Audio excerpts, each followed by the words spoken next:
Welcome to the podcast, Entrepreneur Perspectives, building and protecting your business one podcast at a time, a CADSource family production. In this episode, we discuss a football journey, training youth athletes, and the Carolina Energy.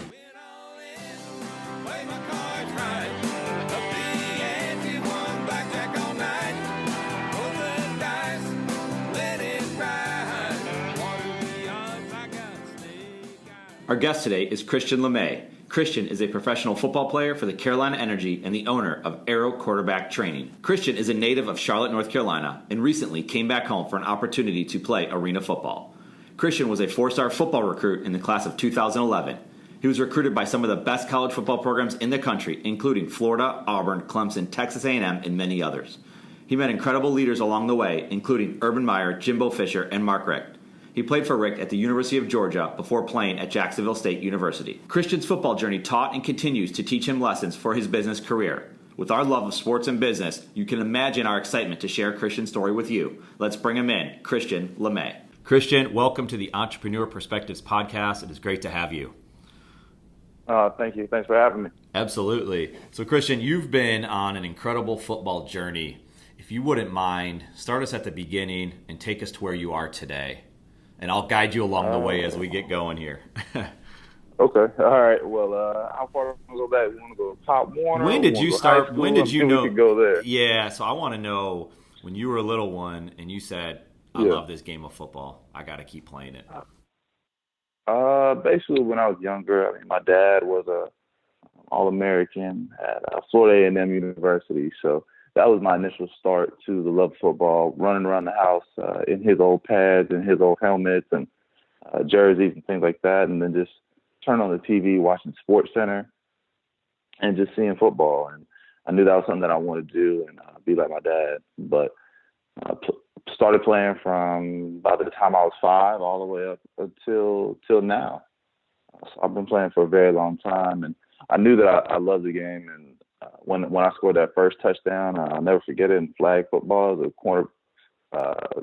QB sneak fake. So we faked the quarterback sneak, but the center kept the ball.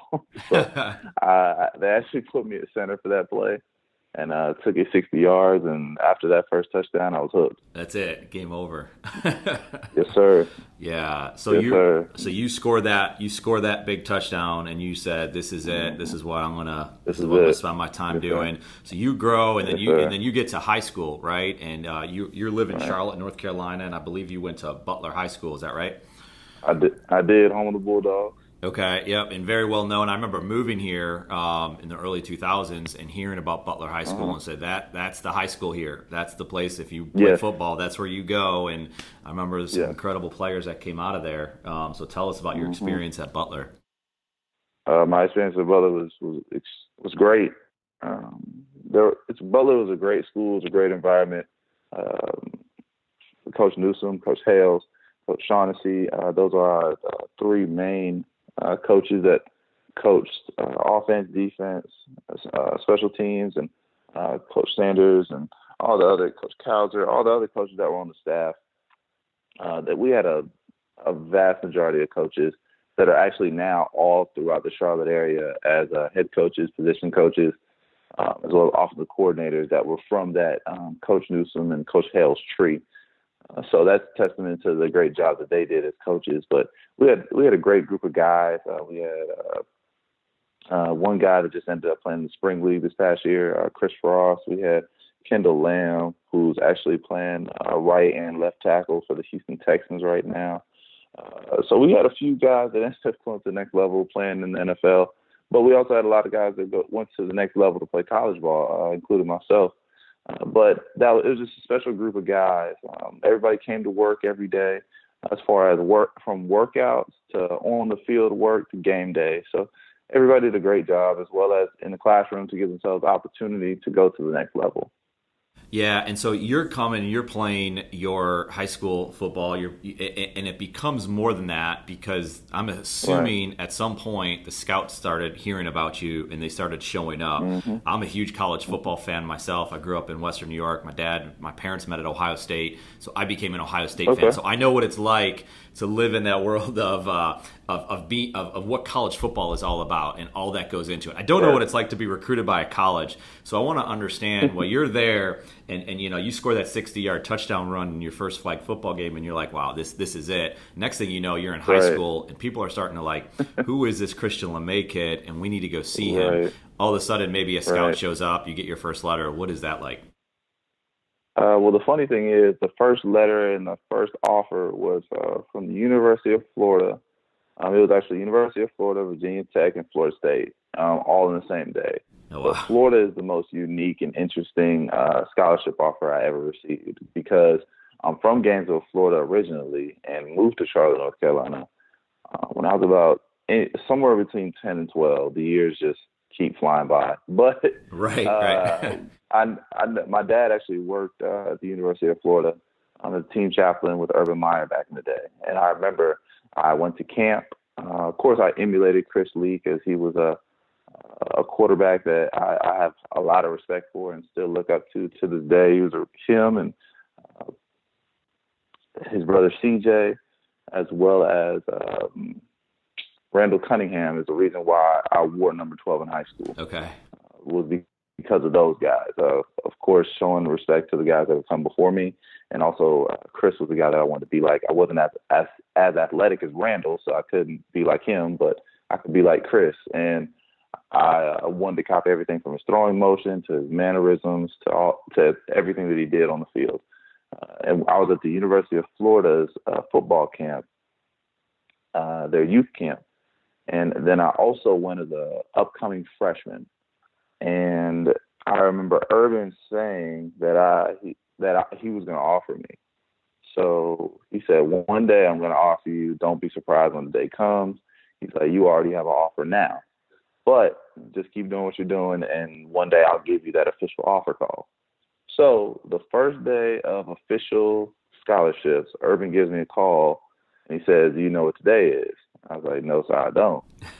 He said, well, today is that day that I told you was going to happen about 4 or 5 years ago, and this is the University of Florida, and we're calling to give you a scholarship offer. So that was one of the most special moments, just to show that everything that I worked for, everything that I dreamed of, that it actually came to fruition, and the work that my parents put in to get me in the position that I was able to be in as one of the most coveted players in the country in my class. To have people such as Urban Meyer, to have people such as Jimbo Fisher, to have people such as Bobby Bowden, who was still coaching at the time, and other coaches around the country, because it's such as Dabo Sweeney, just to give me a call on that initial day.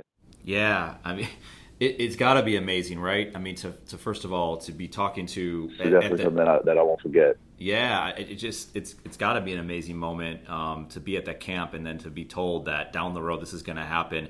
But you still have to keep doing right. what you're doing, like Urban Meyer told you, and you did do exactly. and then he followed through on that, and then here you go. Right. So now the scholarship offers are coming in, right? Florida probably, you said hits you first, Virginia Tech and some of the other schools. And I'm sure the other schools right. catch wind of that, right? So they're like, who is this kid? Now we need to go see him. So now the scholarship offers roll in. How do you navigate this? Really just a lot of prayer and a lot of discernment. Just talking to my parents about it, talking to my coaches about it, just talking to anybody that has gone through this process before. There's a saying that, you learn from the gray-headed man, and also that you learn from those that have gone before you. So you'd be crazy not to ask questions. And with a personal relationship that I did have with Chris, I just was asking him questions and would ask. And he was a former highly coveted high school football player, as well as CJ and many other people in my immediate circle that I could do and give a call to. But it was also something that everybody's experience is different. So there were just some things that I had to go through personally, not in a bad way, but just as far as my process, because everybody's process is different. Everybody has different things that they're looking for in a university that they choose to go to. And of course, mine were places that were going to support my family, my faith, and as well as my opportunity to go to the next level. And at the end of the day, we all, I think, know where I decided to go for my initial college experience. Right. And so you end up at Georgia, right? And that was a Correct. decision. Yes, sir. And Georgia was obviously an incredible football program that seemed to be the best decision for you. Was there one thing that stood out as to why at the time? And here's what happens, right?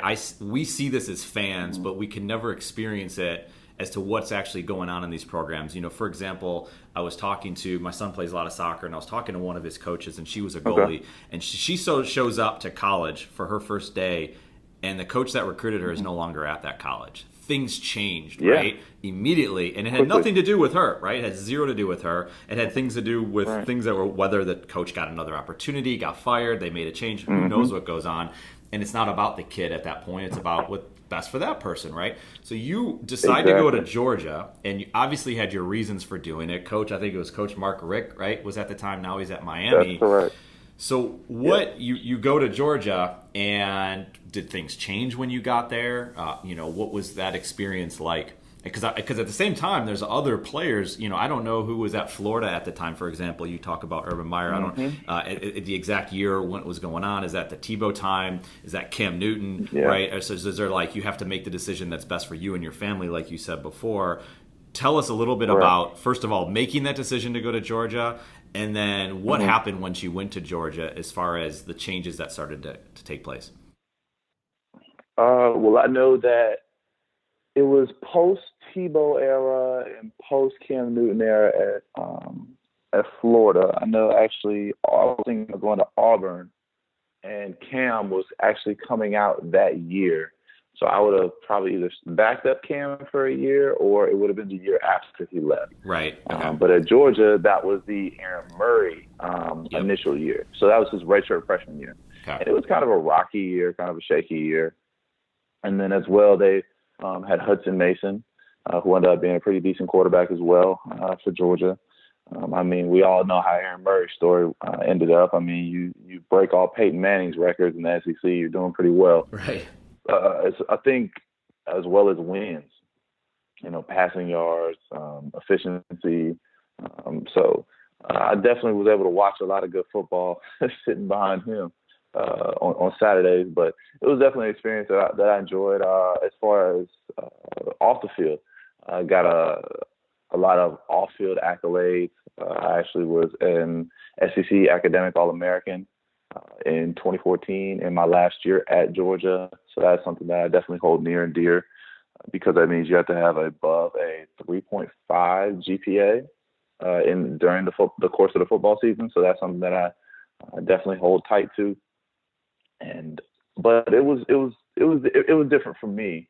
Of course, coming from being the man, of course, playing, everybody depends on you, to now, of course, you have to come in and earn your stripes. And I think that's the biggest thing for any highly touted recruit, that sometimes they are able to adjust and are able to get into the right fit, as well as there's people such as myself that didn't exactly find the right fit for them due to circumstances that are out of their control. Like, I don't think anybody expected for Aaron and Hudson to turn out the way they did, just from what had happened initially. But that's the thing, is that they both were very hard workers. They came in there, they did their absolute best, and they taught me a lot of how to just go to the grind and just go after it every day.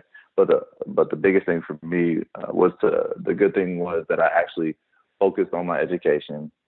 Ended up almost graduating by the time that I decided to leave from there. I actually ended up coming back to the University of Georgia in the academic department as well as the football offices. So that actually shows that I did take my academics very seriously, made a lot of great connections there in Athens, Georgia, that I still stay in touch with today. And it was a great experience. I wouldn't trade that experience for the world. I definitely think that I made the right decision for me. Even if it didn't work on the field, it definitely worked out off the field. Yeah, no, and that story of you saying, being highly touted, ending up at Georgia, right, maybe not achieving what you wanted to on the field, but actually learning a lot more than you ever thought you could off of the field. And I want to come back to that. So when you left Georgia, where did you go? Because I know you ended up right at Jacksonville State. Was that the next school that you went to? Correct. Okay. That was the next school that I went to, and that place is near and dear to my heart. That's home.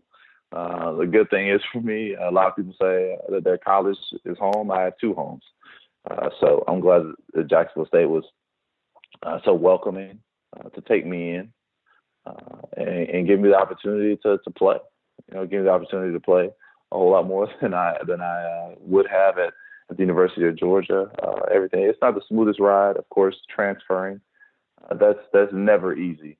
It's hard to leave any type of relationship that you built for 3.5, almost 4 years. You're so close to completion, but I felt it on my heart. It was time to go, and I felt a peace about going to Jacksonville State. Ended up going there, being a part of a national runner-up team that lost to Carson Wentz. Was able to give myself some film and give myself an opportunity in Canada with the Ottawa Red Blacks, and I actually ended up getting 2 degrees from Jacksonville State, and also coming back to work this past year on the radio staff. So there was a lot of great experience that I wouldn't have had if I had not made that move, and I'm just thankful for the opportunity that they gave me and the opportunity that I afforded myself by listening to what God was telling me to do at that point in time, which was to transition from the University of Georgia to Jacksonville State. Yeah, and what I saw, there was an article, and we'll put it in the show notes, and you talked a lot about what you just said about Jacksonville State, and about how grateful you were, and about this is the right decision, and it rings true to hear you actually talk about it, because people can say a lot of stuff, and it can be hollow, but that's not true for you. It rings true. And what I'm hearing is, one, you went to Georgia and you had certain expectations, and maybe we all get humbled at a certain point. I don't care how great somebody is, right? There's and that could be really good for someone. And you never burnt any bridges, right? You went back to Georgia. You still have, like you mentioned before, you have these connections, and we talk about it all the time in business. You don't burn those bridges. You never know what's going to come back around, and you didn't do that. And then you go to Jacksonville State, right? And you build even more connections. Correct. And that's the biggest thing is, in any business setting, you're definitely going to need all those relationships. I was actually talking to my sister last night, and she made a statement that she learned from one of her professors. She's a pre-law major, and she told me that our professor made a statement. A good lawyer knows the law, but a good professor knows the judge. So that was a big statement to me, and I'm just sitting here thinking about that. And I'm a thinker. Think about how I can improve, how I can apply what I've learned and what I know, as well as teach it. And what I learned from what she said from her teacher was that kind of back to what we're saying, the burning bridges. The thing is, if you would annoy a judge to the point where he would not want to talk to you, and in real life, this is kind of saying to the point where if you annoy or get to the point where someone will not speak highly of you or will not recommend you, then the bridges that you're burning could be the bridge that you need to get from point A to point B. And by the time you build that bridge back, the opportunity is passed. So that's something that I definitely learned, is to understand, to treat people a certain way, to give them the respect that you would want to be given to you. And that's something that I learned from a young age. That's something that is a testament to my parents.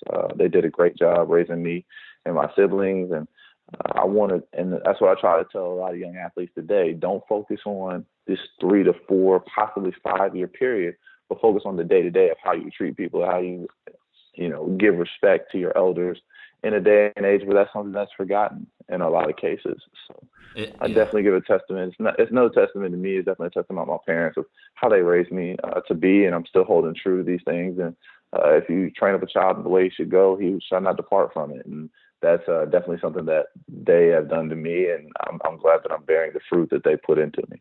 Well, Christian, I can say that we need more people like you out there. You have this incredible talent. You obviously did from a young age, and you learn from it, and didn't just focus on, like you just said, a 3 to 5 year period. You're trying to get better every single day, and now you're even giving back to younger kids possibly that are playing football, which takes us to Aero quarterback training, where from what I understand, that you are training you're training football players, you're training quarterbacks. Tell us Correct. about the type of players that you're training and the type of work that you're doing at Arrow Quarterback Training. Well, at Air Quarterback Training, it's really a family. That's the biggest thing that I harp on, and that I tell all my young Arrows, is that this is a family. Because quarterback is a lonely position. A lot of people don't understand how ridiculed it is, how talked about it is, how difficult it is just to be a quarterback, how to be, even at the high school level, even at the Pop Warner level. Somebody always says that, well, my son should be doing this, my son should be doing that. And I don't think they understand it. But then I have all these experiences from when I was a child all the way up to now, even playing at the professional level, playing arena football in this past year. It has given me a different perspective and given me an opportunity to give them a different light on the position.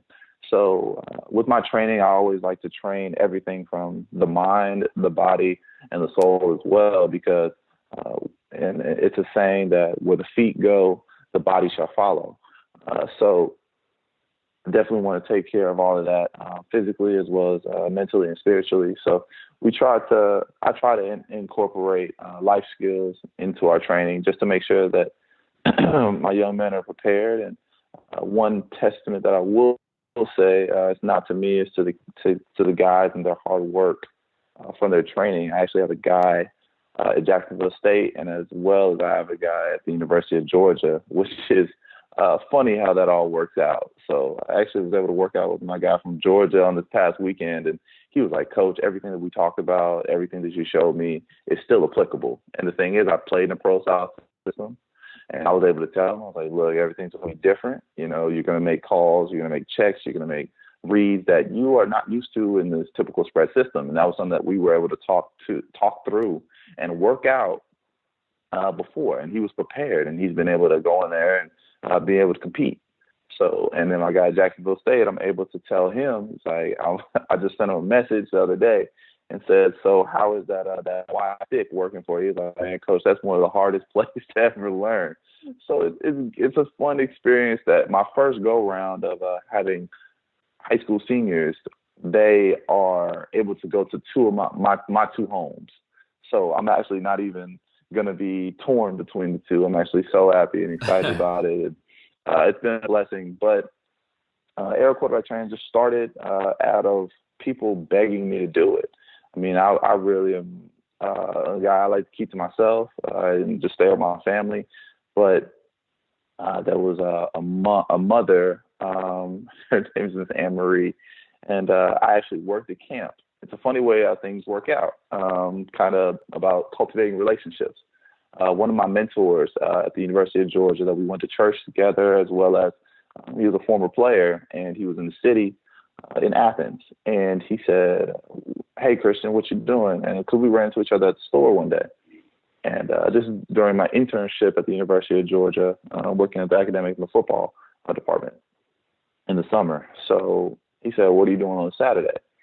I said, well, I don't have anything going on this Saturday. What do you have going on? He runs a camp every year. And he said, I need somebody to come coach quarterback and receivers. So I came out there, coached the camp. I met a mother. She was so impressed with the way that I taught on specific detail, how much fun that the kids had, as well as how much better they progressed from the beginning to the end, that she said, look, I'm not going to leave you alone. I'm not going to not let you train my son and be in the same city. So I kind of played it off for a little bit because I didn't want to get into coaching. I didn't want to get into the whole football world. After my experiences, I just wanted to get into the business world. So ended up putting it off for a little while. I got put on my heart to do. So we got in touch. Me, her, and actually a couple other people reached out to me after the fact of that parent reaching out to me from that camp. And then Arrow Quarterback Training was born, and it's been growing ever since then. It's something that I definitely enjoy doing. It's one of the most gratifying things that I've done in my lifetime thus far. The reason being is just the information that I'm able to impart into the young men that I'm able to work with. And I had a young man say that I was one of the biggest influences in his life, apart from his mother. And that's something that means more to me than any accolade, any award that I've ever received. And the thing is, giving back to the next generation, giving them insight, giving them tools, giving them information, giving them confidence, giving them things that they're not given nowadays, honestly. So giving them that outlet to be themselves, as well as to hone their skills and to become the best football player they can be. And that's what era quarterback training is. What are first of all, how you got to where you are, and how, like you just said, the way things just happen. And sometimes you just can't explain that the mother comes and says, we really need you to do this. And then you do it, or that you just end up at this opportunity, and you just never know. You put yourself out there a little bit, you show up at the camp and you do something, someone might recognize that. And if you do the right things, right? We always say this, you can't be wrong. And you did that. And for you to now be leading this business and to now just like be loving it as much as you do, I think is a testament to all the things that you're about. And so who would be the ones, like obviously you're coaching high-level football players in high school that are going to college, Jacksonville State and Georgia. What are the types of kids, or what parents should be looking out for someone like you? What are the ages that they should be looking at? Should they be focused on only being quarterback? Like, who are you looking to train? I'm looking to train anybody that wants to be trained. And I actually have a lot of parents say, well, do I need to send film? Do I need to send this? Do I need to send that? But look, let the young man or let the kid be a kid, or let them be a young man and let them get the experience. I mean, I've always talked about this with my dad and other people that have been in the football world. You can always learn. You can always learn to play another position. It's hard to learn how to play quarterback because there's only one of those on the field at one time, and as well as just the mental aspect from the ridicule that you're going to get from the outside world, as well as the X's and O's that you do have to learn, which is a lot. It's definitely a lot. Your head has to constantly be on a swivel, as well as you have to just start feeling things. So a lot of people don't completely understand all that goes into playing quarterback until they get back there for one play. You just let somebody, even simple as flag football, let them get back there and throw the ball around and see everybody with no rushers, just seeing everybody running around and then trying to fit those holes. It's a little different than what you're talking about as an armchair quarterback. I started from the age of about 7 to 8. My youngest right now is 7 years old, and he is slinging it. I will say that.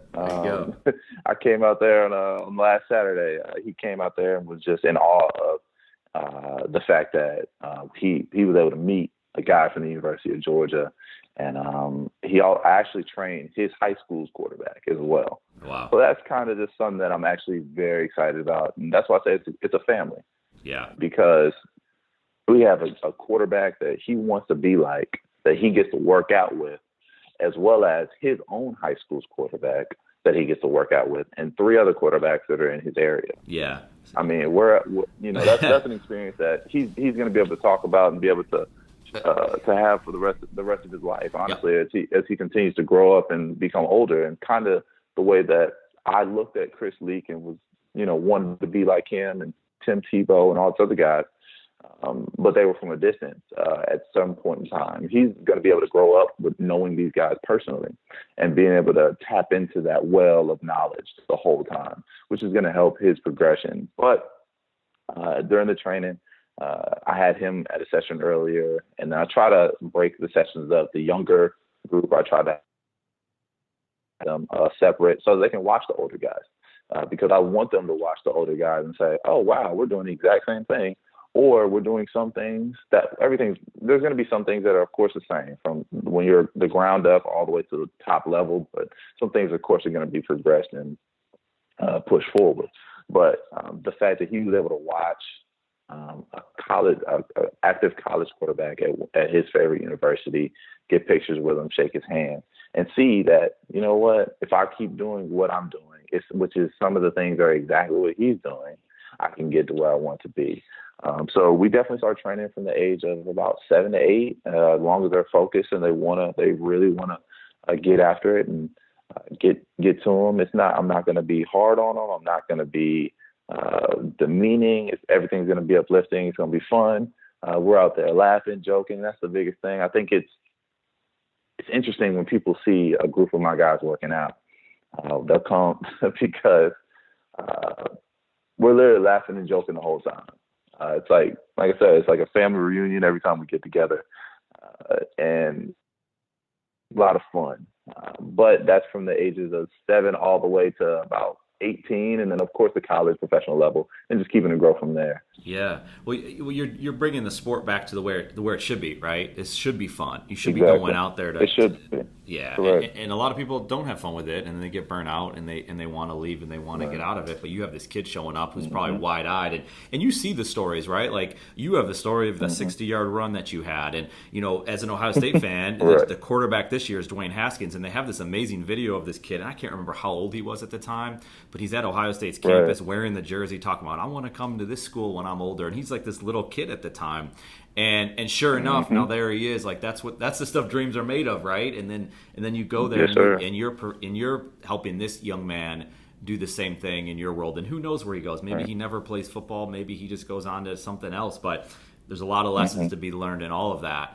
Most definitely. And football's huge, right? Football is now America's sport. It's talked about all the time, right. And there's different levels of it. You talked about the Canadian Football League. Now you got Arena Football League, and you have a team here in Charlotte that's come, the Carolina Energy. Now, tell us about your involvement with the Carolina Energy.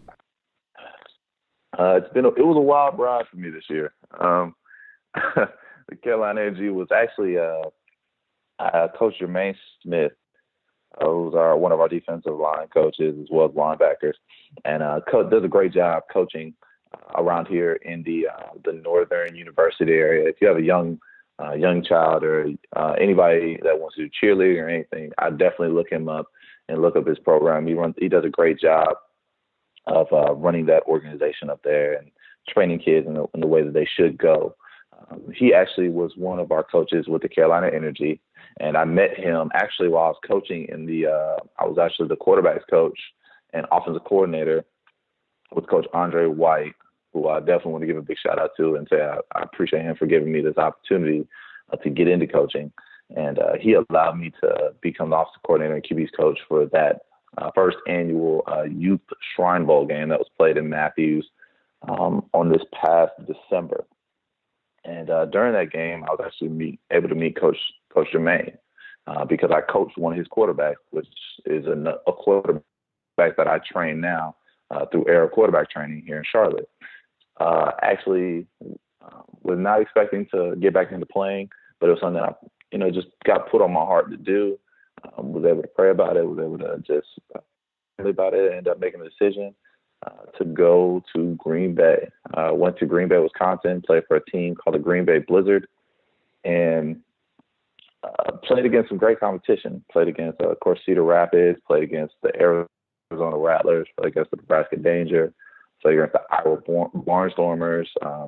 So played against some teams that are very well known in the arena world. Was played up there for about 5 games, or from January to April.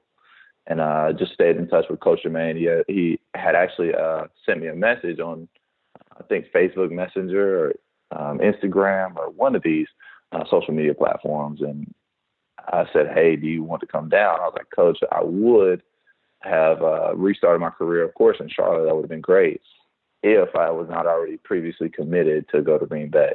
And we just stayed in touch, and I said I would come to visit, just to visit a coaching friend of mine. And I went out there to one practice and said, hey, if anything happens, I'll give you a call. And then my coach actually ended up getting fired midway through the season in Green Bay. And that was the reason really that I was up there. Great man that knew the game of arena football very well. And I appreciate him for getting me back into the game, giving me the opportunity to play the game that I love. Coach Williams was a great man, and Kathy, the Tinklers, did a great job of running that organization, and I appreciate them and everything they did, and everybody that I met. All those relationships that I have up there in Green Bay are definitely going to be lifelong. Ended up getting opportunity to come back down. I was actually driving back down from Green Bay, and after the whole shift with the coaching staff, and didn't know what I was going to do. Came back on a bye week, and made a call, and Coach Bryson and Coach LeMay met me, as well as Coach Lou, and they said, "Hey, we have a spot for you at the Carolina Energy. We'd love to have you back." I drove back on a Wednesday. I practiced on a Thursday. I practiced on Thursday and got the playbook, or a couple of the plays. We had a walkthrough on Friday, and I played on Saturday. Thrown to the wolves. I mean, it was rapid, and my first series it was a touchdown. So it was amazing how that happened.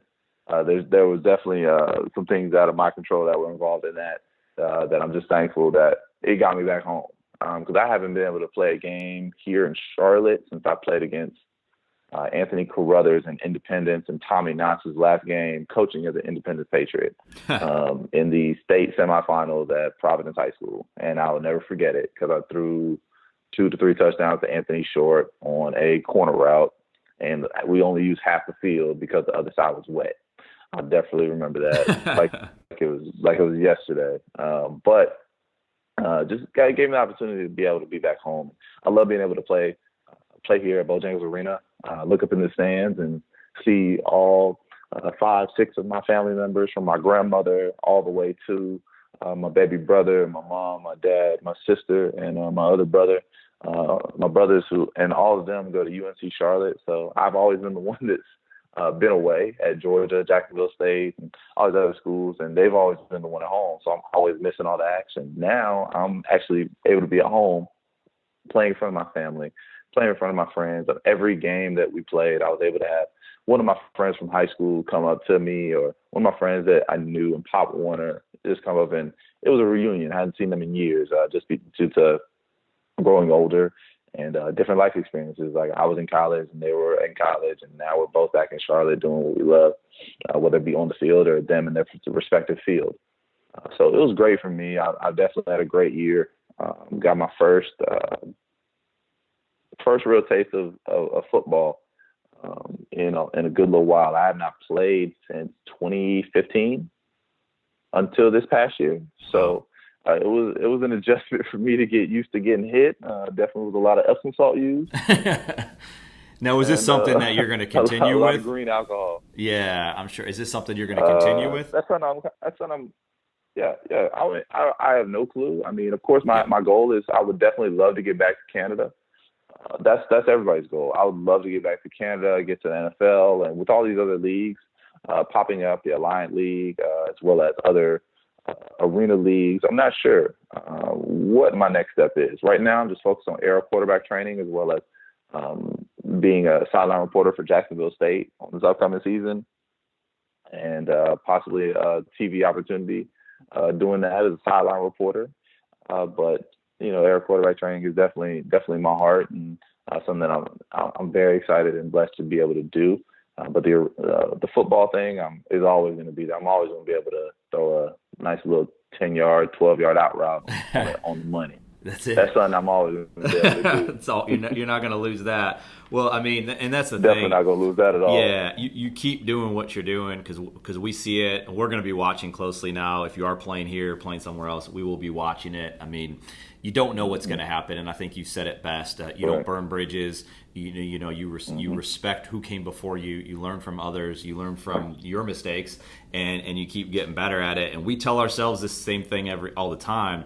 So we will be watching. We'll be rooting for you. We're excited that you've spent some time with us, chatting on this podcast. I mean, the stories that you bring, the journey that you've been on, where you are today, the unknown with the future. That's you're the quarterback entrepreneur, and you have all these different things going on. So we're excited that you could spend some time with us talking about all that. What I do want to do is get into a little bit more of a rapid fire approach, get the jugs machine out, and just start throwing a few questions at you, and then we could say goodbye. Sound good? Sounds good. As long as we ain't testing my hand. That's right. Yeah, we don't want to break any fingers, right? Nah, I'm not. Hey, I leave the cash to my brothers. I throw it to them. That's right. That's right. I love how you said before too. You avoided the wet side of the field because we always talk about thinking and strategy, and it's like get away from that, right? And exactly. get to the right side of the field. So I never forget it. I'm sure not. I mean, you didn't forget the flag football day, so of course you're not going to forget that either. So. All right. If I was going to take you out of football, and I know that's probably something that's just not going to be easy to do because it sounds like so much of your life is around football. But if I were to take you out of playing football, what career would you be in? I would probably be in public relations, whether it be Coca-Cola, Pepsi, Sundrop, whatever brand that it may be, because you definitely always see Pepsi, you always see Coke. And I know at Jacksonville State, I met some people with Pepsi and Coca-Cola, as they were both vying for sponsorship of the stadium there at Jacksonville State, because of course we have a lot of public games that we have there that are on television due to the prominence of the program. Okay, I would definitely be involved with that because of the fact that I'm able to be around the game. Even though I'm technically not a part of the game. Right. I would definitely be a part of that. And since you said that if I wasn't a part of the game, if football was taken out, I couldn't be a sideline reporter if we took football out the equation. That's right. But I would be able to be around people and be able to give back to the community. And then I'll also be able to do community outreach, as well as be involved with the young men and impart into their lives. So that's definitely a way that I would go. It will make sense from your background. So you mentioned stadiums before. Speaking of stadiums, you've played in many stadiums around the country, I'm sure, and in Canada. What is your favorite stadium you've ever played in? That's a tough one. That is a tough one. I know a lot of people would say, oh, well, Rocky Top was probably your favorite. Rocky Top definitely was loud. I think that my favorite stadium to play in was Jacksonville, Florida. That was my favorite. Yeah. Reason being is just it's an experience that you cannot explain unless you're there. Literally, you have half Florida fans, half Georgia fans. Yeah. And it's crazy. The party outside the game is better than inside the game. Like, people are literally from a 20 to 30 and even beyond radius. And they're partying together, just enjoying fellowship. It was the biggest outdoor cocktail party, so we know what goes on there. We changed that name, but I mean, it's crazy to see how Florida fans as well as Georgia fans, they can come together, and then you see Florida and Georgia people tailgating all together, and that's the biggest thing. Because my buddy from Jacksonville State, Kyle West, he's actually a big Florida fan because he's from Jacksonville. So we always talk trash every year. It's like, all right, well, Florida, Georgia, you already know what's going on. But, you become best of friends with some of the people just because of the experiences that you have, and every year going back to the same place. Like, hey, are we meeting on the corner again and doing the tailgate, or what are we doing? And that's the great thing about it. It's a whole weekend that you get off. At Georgia, I know the students get off like on Wednesday, Thursday. So they get off, they go down to the island, and then there's Frat Beach, and I don't know what Florida's traditions are, of course, but in Georgia, Florida weekend, it's amazing. It's spectacular, and it's one of the greatest experiences I've ever had. Yeah, that's just going to say that it's all about the experience. So moving on from that a little bit, it's obviously something that is talked about all the time in college football, but moving on to more of the academic side of things, I'm sure you've read a lot over the years as you've grown as a person. If you were to recommend one book to somebody else, other entrepreneurs, other young people coming up, what book would you recommend that they read? Oh, man. I would suggest anything by Miles Monroe. Miles Monroe was a great teacher that has taught me a lot. Before I even met him, he taught me a lot. But I would recommend his book on leadership. It was, I think it's called Kingdom Leadership, and that is a book that has definitely changed the way that I think about leadership completely, as well as anything by John Maxwell. definitely done a big. It's done a big number on me, honestly, as far as just what those two men have taught me, because they also feed off of each other. You see a lot of excerpts from and quotes from John Maxwell's books in Miles Monroe's books and vice versa. And they were actually very good friends in real life. So it's interesting how I was reading those two men's books and I didn't even know they knew each other. Yeah. And we're feeding off of each other. So it's all connected. It's all connected. So exactly. Speaking of being connected and we get into social media, what is your favorite social media app today to use within business? Probably Instagram. I mean, I wouldn't have met y'all if I wasn't on there. That's right. That's it. I honestly wasn't even doing it. And honestly, I wouldn't have done it. I'm not a social media person. And a lot of people say, man, you're on there all the time. I'm like, you don't understand. That's work. I'm really up there just continue to promote as well as, connect with people such as you all and my other arrows and staying in touch with them. I know, what did I say? I said, if all of my arrows make the playoffs, I'll make an Instagram.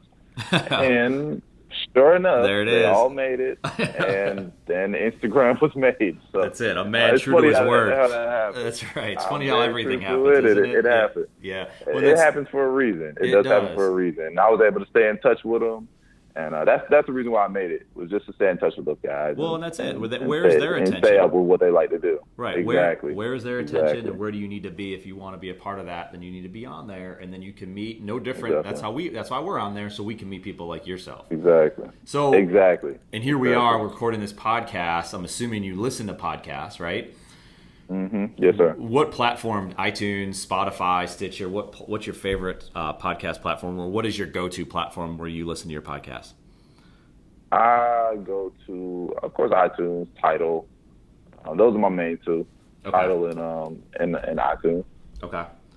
So now we're going to get into the good stuff a little bit. We talked a lot about football. We love sports over here. As we talked about, I'm a big Ohio State fan. Everyone's got their team. But if I were to tell you right now, for the rest of your life, you can only root for one team. It could be at any level. It could be in any sport. What team would that be? That's tough. I would say UNC Charlotte because my brothers are playing there. Okay. But I have one that's about to be gone in about 2 years. So that makes the question a little more difficult.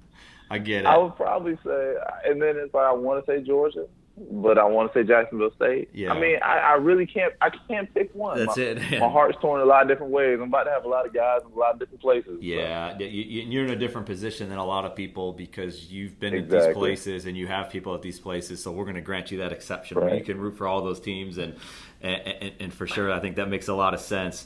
So now I want to get into. I appreciate the hall pass. Yeah, that's right. That's right. So I want to get into one quick moment from you, and then we're going to get. You're going to tell us how we can get in touch with you, but. If you were to think back to the different times that you've had, whether in youth football or when you got to high school and college and moving on and now being in Arrow, what was the one moment when you told yourself that, you know what, you need to man up, you need to make something happen, and you gave yourself no excuses? That's a good question. That's a very good question. There's been a few times, but the time that I would say would be after I left Canada, after I got cut from the CFL. I didn't even have any emotion coming back from that experience because I knew that I was a better player than what they had made decisions on. And, of course, things that I found out later showed me that, and that it was not me personally. Because sometimes, I mean, people make decisions that are not up to us and that we didn't do anything wrong. It just wasn't the right place and the right time. And then there's also so many things going on behind the scenes, even at the high school level now, the way that the high school game is taken off, that we don't know about. So it was a moment where I just said, look, you have to let that go. And the thing is, you have 2 degrees. So it is time for you to use one of them or both. And after I got cut and made a call, actually, right after I got cut, made a call to my academic advisor, and Ted White at the University of Georgia, who I'm so grateful and thankful for. And I'll never forget sitting in his office before I transferred from there. And he said, Christian, you've done a great job academically here. You've been an exemplary student, And I just want to let you know that if you ever need anything, just give me a call. My number is always the same, and I would love to help you out if you ever want to, whether it be playing, whether it be off the field, anything like that. And ended up giving him a call, and we had stayed in touch. Because I remember I saw him actually. I stopped by and said, if this doesn't work, that I will give you a call, and I'm coming to work for you. He said, all right, well, I'm going to hold you to that, and hopefully you don't give me a call. Well, his hopefully and my hopefully didn't work out. So ended up, when I was coming back, I gave him a call. I said, hey, is that opportunity still available? And that was one of those moments that I was like, you know what? I don't want to do this particular thing for that long, and I don't know what's going to happen next. And I told myself that, whatever I had to do, that I was going to do it. I gave him a call, and he said, hey, this is not a paid opportunity. And I said, I understand that, and took the opportunity and ended up working 3 jobs and doing that.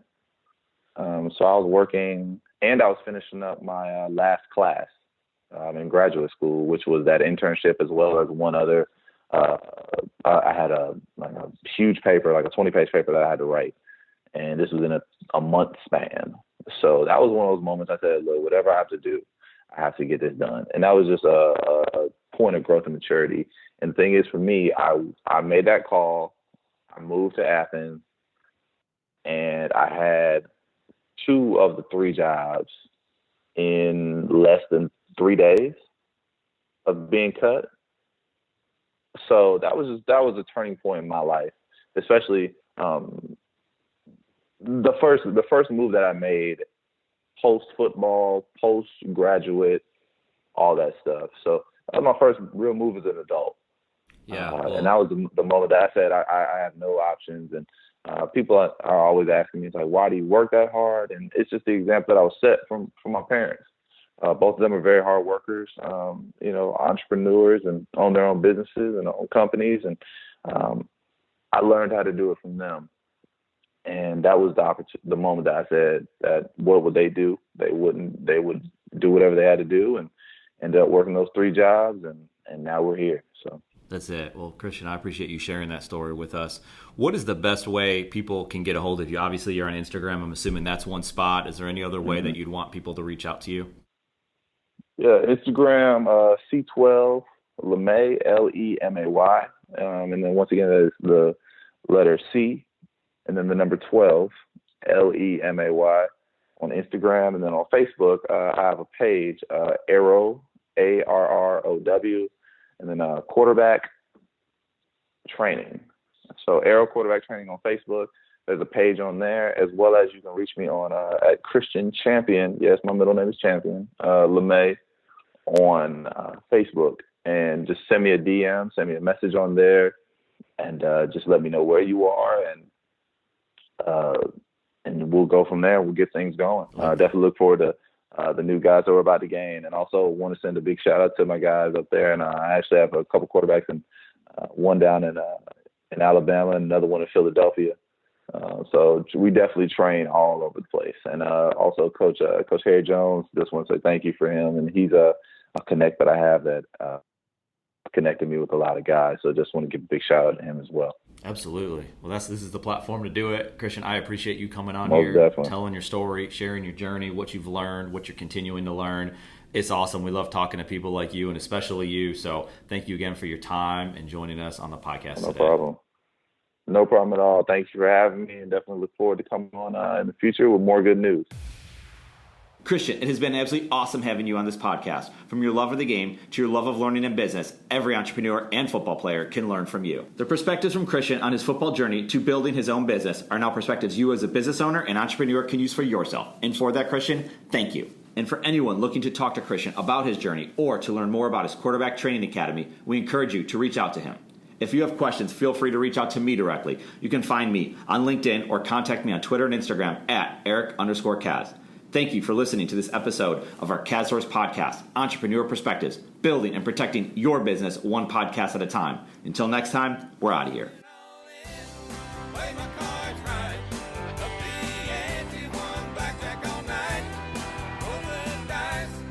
Let it ride. This podcast exists in large part because of CASCM, the content marketing business inside CASSource Inc. CASCM is excited to bring the content marketing services used at CASSource to you. Learn more by visiting CASCM.com. Thank you so much for listening to this podcast. It's a big deal to us. We hope you found value in it, and if you did, we would be incredibly grateful if you gave us a review on iTunes. Remember to subscribe to this podcast and feel free to share it with anyone you know. More than anything, thank you again for listening. We appreciate it.